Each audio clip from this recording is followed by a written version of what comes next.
먼저 이승우 원내대표의 모두 발언을 듣겠습니다.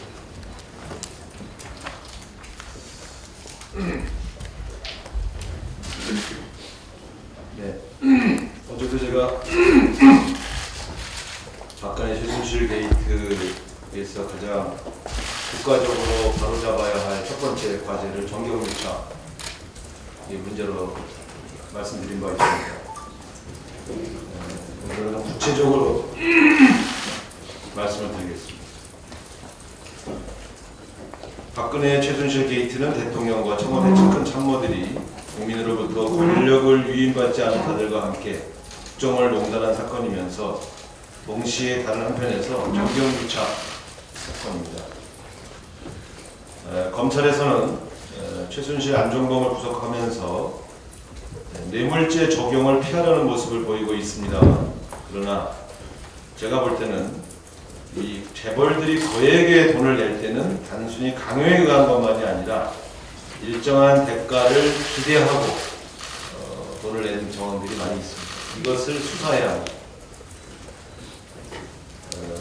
삼성부터 말씀을 드려보겠습니다. 삼성은 2015년 10월 말 리르제든이 선입도되기 전에 2015년 9월경이죠. 최순실의 딸 정유라를 지원하기 위해서 35억 원을 송금하고 거래업체를 통해서 30억 원을 또 별도로 보냈습니다. 그리고 삼성 사장이 회장직을 맡고 있는 승마협회 차원에서 수백억에 이르는 지원 계획도 세웠습니다. 문제는 대가성입니다.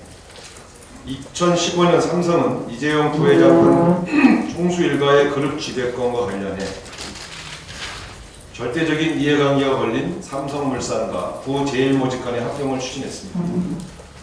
그때 국민연금은 같은 해 2015년 6월 SK-CNC와 SKI 합병에 대해 반대했습니다. 그런데 그 7월에 삼성의 합병에 대해서는 기금운용본부가 독단적으로 찬성을 결정했습니다.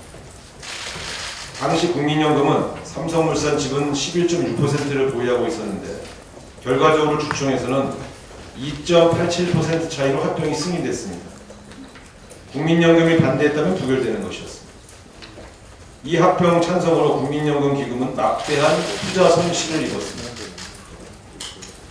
또 그로부터 두 달 뒤 삼성은 최순실의 딸 정유라를 위해서 거액의 자금을 독일로 송금했습니다. 이거 대가성이 없다고 할 수 있겠습니다. 검찰은 진경준 전 검사장이 2010년 한진그룹 내사를 종결하고 난 뒤에 그룹 임원을 만나서 천암 회사에 일감을 주도록 100억 원대의 이익을 얻도록 그렇게 부탁해서 3자 뇌물 공여죄로 기소되었습니다. 뭐가 다릅니까? 롯데의 경우를 보겠습니다. 롯데의 경우는 총수 일가에 대해서 검찰의 내사가 진행 중이던 올해 5월 초 재단 출연금과는 별도로 70억 원을 주었다가 검찰의 압수수색 직전에 돌려받았습니다. 돌려받았다고는 하지만 검찰 수사를 무마하기 위한 대가성 있는 뇌물 공여라고 의심하지 않았습니다. 또한 롯데가 사활을 걸고 있는 면세점 인허가 과정이 지금도 추가로 진행 중에 있습니다. 또한 부영의 사례가 있습니다. 부영의 이중근 회장은 지난 2월 안종범 경제수석이 참석한 회의에서 재단에 대한 7, 80억 원의 자금 지원을 대가로 세무조사와 관련된 부정한 청탁을 한 것으로 드러나고 있습니다. 부정한 청탁이 있었고 뇌물죄는 의사표시만으로도 범죄가 성립된다는 점에서 명백히 제3자 뇌물공여죄는 적용할 수 있는 사례입니다. SK의 경우에는 물론 상사는 되지 않았습니다만 총수 일가의 사면 문제와 관련해서 이야기가 오가지 않았는지 확인해야 합니다. 지난해 광복절에 이루어진 재벌 건설사들의 대규모 특사 역시 미르 K스포츠단에 대한 재벌 기업의 거액 출연과의 인과관계를 규명하기 위해서 수사해야 합니다. 이렇듯이 정경유착의 사실과 정황이 속속 드러나고 있는 상황에서 안종범 수석이 이것을 대통령의 지시에 따른 일이라고 진술했다면, 또 만일 박근혜 대통령이 직접 재벌 총수를 만나서 두 재단에 대한 협조를 요청한 것이 사실이라면 이 자리에는 최경환 당시 부총리도 배석한 것으로 알려지고 있습니다. 이 정경유착의 몸통은 다름 아닌 박근혜 대통령입니다. 박근혜 대통령이 국정에서 손을 떼고 국회가 추천하는 총리를 임명해서 법무장관, 검찰총장 등 권력기관의 수장들을 교체하고 중립적인 인사를 구성해야 하는 이유가 바로 여기에 있는 것입니다. 이 정권 들어와서 있었던 정경유착, 이것은 우리가 수십 년간 그토록 해결하려고 했던 국가의 중대 과제였습니다. 이것이 대한민국의 경제를 왜곡하고 시장 원리를 제약한 반시장적 범죄 행위이기 때문에 그렇습니다. 우리가 경제 민주화를 그토록 외쳤던 것은 바로 이런 재벌과 권력의 유착 관계를 해체하고 제대로 된 시장 원리가 작동해서 중소기업, 중소상공인들이 제대로 된 시장 질서 속에서 성장할 수 있도록 도와야 하는 그러한 정책의 목표 때문에 그렇습니다. 그런데 박근혜 대통령 내내 바로 이렇게 운영해 왔던 것입니다. 김종인 저희 민주당 전 대표께서 하신 말씀이 있습니다. 박근혜가 왜 자신을 그렇게 밀어내고 경제 민주화 정책을 포기했는지 인지하겠다. 바로 최순실을 통해서 이렇게 재벌들에게 특혜를 주고 그리고 재벌들을 갈취할 목적으로 경제 민주화 정책을 포기한 것이었다. 이렇게 김종인 대표가 말한 바 있습니다. 그래서 이것이 중요한 것입니다. 경제 민주화가 답인 것입니다.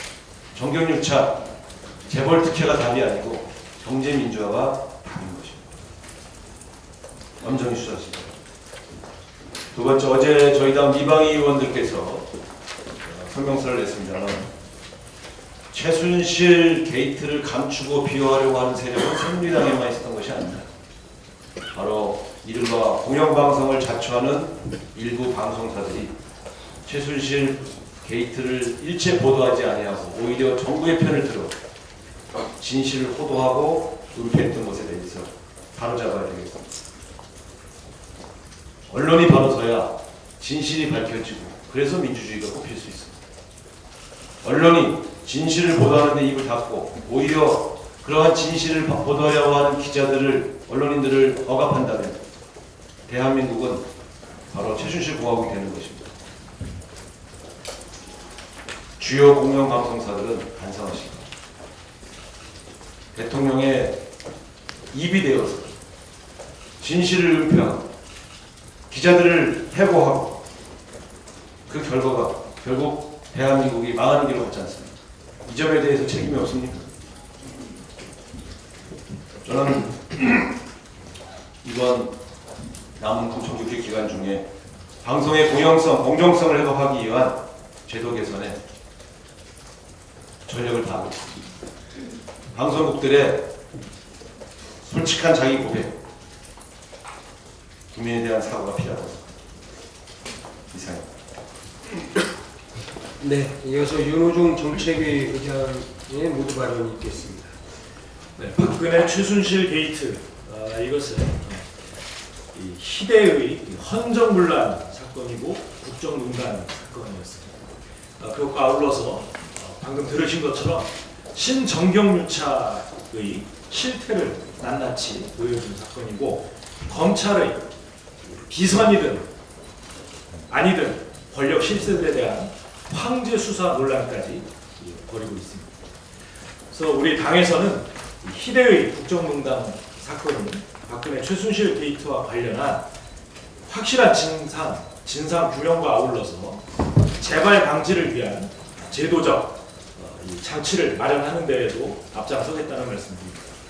우선 지난 3일 정책위에서 최순실 예산을 삭감하겠다라고 다짐을 했고 또 이런 사태에 명백히 드러난 신정경유착 사례를 시민공익위원회 설치 등을 통해서 근절하겠다고 밝혔습니다.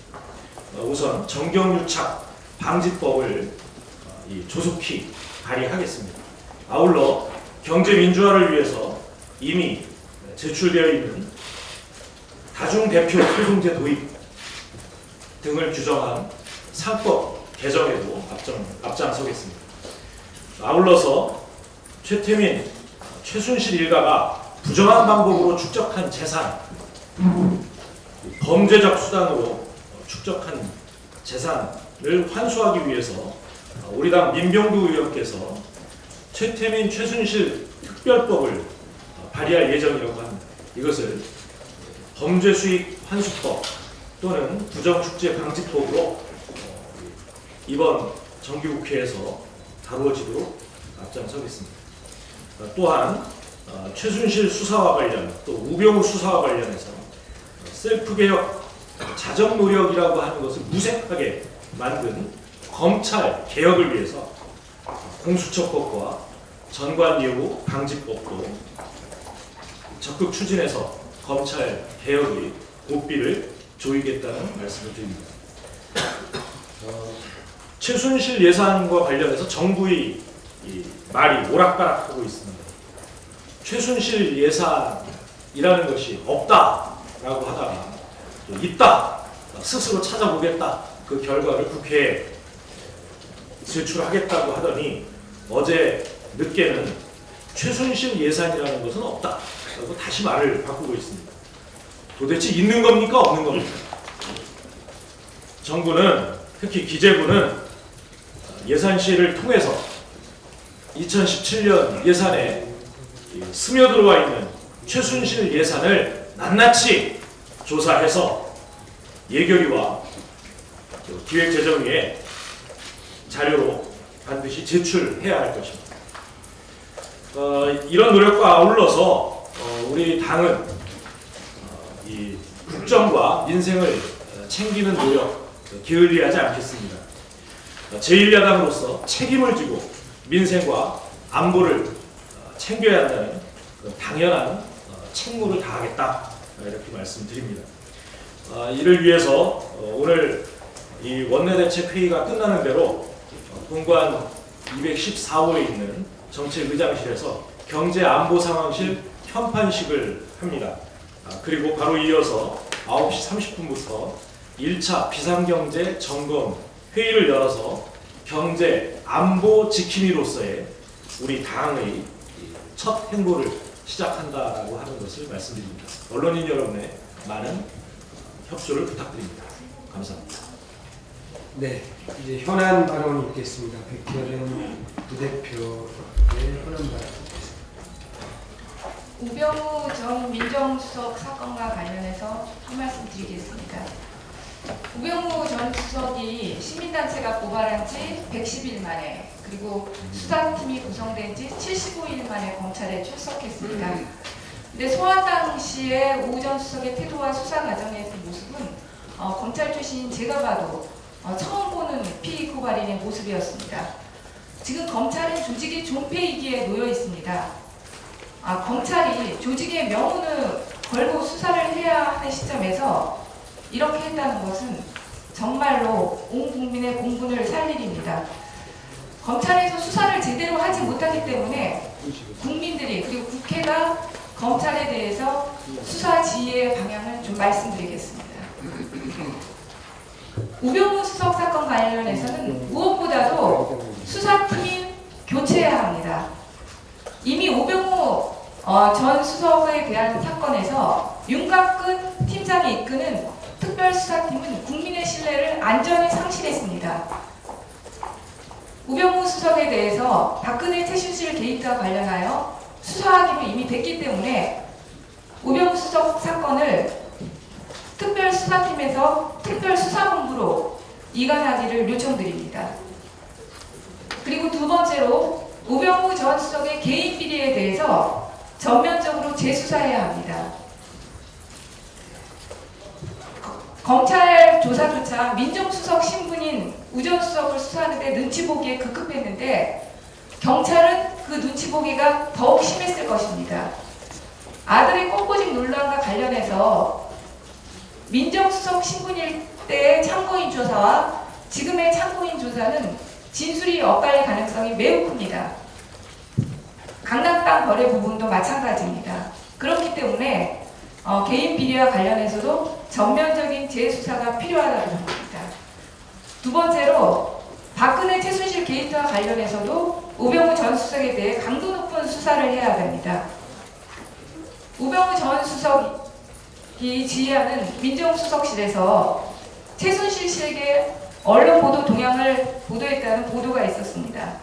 또 2014년 정윤회 문건 파동이 발생했을 때 사건체를 우병우 당시 민정비서관이 했다는 보도도 있었습니다. 이미 당시 십상시 문제가 불거졌었고 박관청 경정에 대한민국 권력서열 1순위는 최순실, 2순위는 정윤회, 3순위가 대통령이다 이런 발언조차 있었습니다. 그렇다면 수석이었던 우병우는 그 사실에 대해서 잘 알고 있었을 것으로 보입니다. 그러니까 최순실의 국정농단에 대해서 충분히 인지했을 가능성이 매우 높습니다. 그리고 미르와 K스포츠와 관련해서 CJ, 롯데, 부영그룹 등은 사면 그리고 수사, 세무조사 목록 등과 얽힌 여러 가지 개연성이 있고 민정수석실이 깊이 개입되어 있기 때문에 이 부분에 대한 철저한 수사가 필요합니다.